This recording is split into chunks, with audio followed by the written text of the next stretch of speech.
Doctor గారు, అయ్యా. ఈ మధ్య కాలంలో అందరి నోట వినిపించే మాటే మైక్రోగ్రీన్స్. అవునమ్మా. అసలు ఈ మైక్రోగ్రీన్స్ అంటే ఏంటి? వాటిని ఎలా తయారు చేసుకోవాలో మన ప్రేక్షకులకు వివరిస్తారా?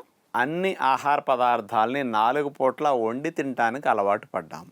వండేసరికి పోషకాలన్నీ నశిస్తూ ఉంటాయి. రక్షణ వ్యవస్థ తగ్గిపోతుంది, ఆరోగ్యం దెబ్బతింటుంది.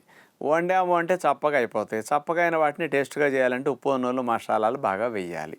వండటం ఒక నష్టం, ఉప్పు నూనెలు వేసుకు తింటాం మరొక నష్టం. అవును. నష్టాల మీద నష్టాలు, తప్పుల మీద తప్పులు చేసి ఆ శిక్షలే రోగాలు అనుభవిస్తూ ఉన్నాం. మరి దీని నుంచి బయటపడాలని కొంతమందికి కనువిప్పు కలిగి న్యాచురల్ ఫుడ్ తినడానికి ఇష్టపడుతున్నారు. ఏవో కూరగాయలు, కాస్త పళ్ళ మొక్కలు ఇట్లాంటి వాటిని తినే కంటే గింజలను మొక్క కట్టేసి ఆ మొక్క కూడా వారం రోజులు 10 రోజులు ఎదగనిచ్చి ఇంతంత పొడుగు వచ్చాక లేత పిల్ల మొక్కల్ని ఆకులతో కాడలతో సహా తినేస్తే వాటిని మైక్రో గ్రీన్స్ అంటారనమాట. సూక్ష్మమైన పోషకాలు సమృద్ధిగా ఎక్కువ మొత్తంలో మైక్రో గ్రీన్స్ ద్వారా వస్తాయి. అయితే డాక్టర్ గారు, మరి మైక్రోగ్రీన్స్ అనేవి ఏ గింజలతో అన్నా చేసుకోవచ్చా, లేదంటే వీటితోనే చేసుకోవాలి, వీటితో చేసుకోకూడదని ఉంటుందా? సహజంగానండి చాలా రకాలు చేసుకోవచ్చు. కూరగాయల రకాలకు వస్తేనమ్మా cauliflower, cabbage, carrot, beetroot, radish, అట్లాగే దోసకాయలు, పుదీనా, ఇలాంటి వాటన్నిటిని మైక్రో గ్రీన్స్ తయారు చేయొచ్చు అనమాట. అలాగే విత్తనాల వరకు వస్తే పెసలు, పొద్దుతిరుగుడు విత్తనాలు, బఠానీలు, శనగలు, ఆల్ఫాల్ఫా విత్తనాలు, గుమ్మడి గింజలు, ఇలాంటి వాటన్నిటిని నారు పోసేస్తే చక్కగా కుండీల్లో ఇంతంత ఎత్తు ఎదిగాక దాన్ని కట్ చేసుకుని వాడుకోవచ్చు అనమాట. మరి డాక్టర్ గారు, ఇప్పుడు ఈ విషయం మీరు చెప్పిన తర్వాత అందరూ కూడా తయారు చేసుకోవాలని ఉత్సాహంతో ఉంటారు. ఆ తయారు చేసుకునే విధానం కూడా చెప్తే అందరి ఇంట్లో మైక్రోగ్రీన్స్ రెడీ అవుతాయి అన్నమాట. అలాగేనమ్మా. మనందరి ఇళ్లల్లో ప్లాస్టిక్ ట్రేలు కొనుక్కుని ఉంచుకోవడం మంచిది. చక్కగా 1 అడుగు వెడల్పుండి 1 అడుగున్నర పొడవు ఉండి ప్లాస్టిక్ ట్రేలు కొనుక్కుని చిల్లులు పెట్టేసి పైన మంచి ఎర్రటి మట్టి, ఆ మట్టి మొత్తం వేస్తే బరువు కాబట్టి మట్టిలో సగం కొబ్బరి పొట్టు సగం మట్టి కలిపేసి పోసేసేయాలి. ఇలా 10-15 ట్రేలు రెడీ చేసుకుంటే మంచిదన్నమాట. మనం ఏ విత్తనాలు అయితే మొలక కట్టుకుంటామో వాటిని కాస్త నానబెట్టి 10-12 గంటలు వాటిని మూట కడితే చిన్న మొక్కలు వస్తాయి. వీటిని తీసుకెళ్ళి ఆ ట్రేల్లో మట్టి మీద వేసేసి పైనంత మట్టి పొర కప్పేసేయండి. నీళ్లు ఇట్లా చిలుకుతూ ఉండండి. ఇంట్లోనే పెట్టుకోవచ్చు, మేడ మీద కూడా అక్కర్లా.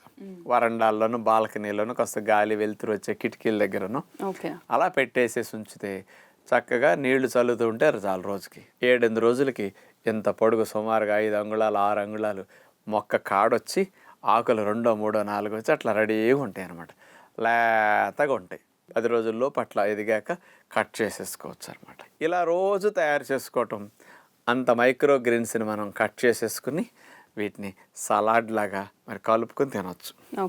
దీన్ని గ్రైండ్ చేసి కొంచెం క్యారెట్, కొంచెం ఏదైనా యాపిల్, దానిమ్మ గింజలు అట్లా కలిపి రసం తీసి ఆ రసం ఈ రసం కాంబినేషన్లో తాగొచ్చు. ఏ రూపంలోనే ఇట్లా ఫ్రెష్గా వాడండి. కానీ దీన్ని తాలింపు పెట్టుకుని వేపుకుని దేవుకుని మాత్రం తినకూడదు. అన్ని పోషకాలు పోతాయి అట్లాంటి. అందుకని అంత ఫ్రెష్గా న్యాచురల్గా వీటిని తింటే వాటి యొక్క బెనిఫిట్స్ మన శరీరానికి స్పెషల్గా వస్తాయి అన్నమాట. మరి డాక్టర్ గారు, మరి ఈ మైక్రోగ్రీన్స్ అన్నింటిలో కూడా మన శరీరానికి కావాల్సిన ఏ పోషక విలువలు ఉంటాయంటారండి? అసలు ఇందులో లేదంటే ఉండవు. యాంటీ ఆక్సిడెంట్స్, మైక్రో న్యూట్రియంట్స్ పుష్కలంగా ఉంటాయి అన్నమాట.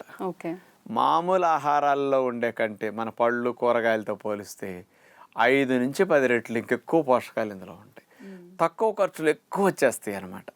అంచేత ఇట్లాంటివి తీసుకోవటం వల్ల శరీరానికి పోషక లోపం అనేది రానే రాదు, ఎప్పటికీ రాదు. ఇక రక్తం పుష్కలంగా తయారవుతుంది. ఇక అసలు బ్లడ్ తగ్గడం అనేది వీళ్ళకి లైఫ్లో జరగదు ఇట్లాంటివి చేసుకుంటూ ఉంటాయి. దీంతోపాటు ఇమ్యూనిటీ ఎంత పెరుగుతుందో, లివర్ డీటాక్సిఫికేషన్ బ్రహ్మాండంగా చేసుకుంటుంది. మన లోపలికి వెళ్ళిన కెమికల్స్, పొల్యూషను, కలర్లో, ఫ్లేవర్లో, ప్రిజర్వేటివ్స్ వీటన్నిటిని లివర్ తొందరగా డీటాక్సిఫై చేసేసి యూరిన్ ద్వారా మోషన్ ద్వారా పంపించేసేస్తుంది. మెయిన్గా అన్నిటికంటే బ్యాడ్ కొలెస్ట్రాల్ తగ్గుతుంది. రక్తనాళాలు అసలు హార్డ్ అవ్వంటే ఇట్లా డైట్ తీసుకుంటే. అమెరికాలో 2012 సంవత్సరంలో లోమా లిండా యూనివర్సిటీ వీళ్ళు ఒక 70,000 మంది క్యాన్సర్ వచ్చిన వాళ్ళ మీద ఈ మైక్రో గ్రీన్స్ పెట్టి పరిశోధన చేశారు. 12 వారాల పాటు ఈ మైక్రో గ్రీన్స్ తినిపించేసరికి క్యాన్సర్ 15 నుంచి 18% తగ్గటం గమనించారనమాట. అంటే 12 వారాల్లోనే ఇంత మార్పు అంటే చూడండి అసలు. అవును, విన్నారు కదండి. మైక్రోగ్రీన్స్ గురించి ఇప్పటి వరకు పేరు మాత్రమే వినుంటారు, కానీ దాన్ని ఎలా తయారు చేసుకోవాలి, ఏ గింజలతో తయారు చేసుకోవాలనే విషయంపై డాక్టర్ గారు ఎంతో చక్కని అవగాహన ఇచ్చారు. మరి మన ఆరోగ్యానికి, శారీర దారుఢ్యానికి మైక్రోగ్రీన్స్ ఎంతగానో ఉపయోగపడతాయి. కాబట్టి డాక్టర్ గారు చెప్పిన ఈ సలహాలని, సూచనల్ని గుర్తుపెట్టుకుని మీ ఇంట్లో ఈ రోజు నుంచే మైక్రోగ్రీన్స్ తయారు చేసుకోవడం మొదలుపెట్టుకోండి.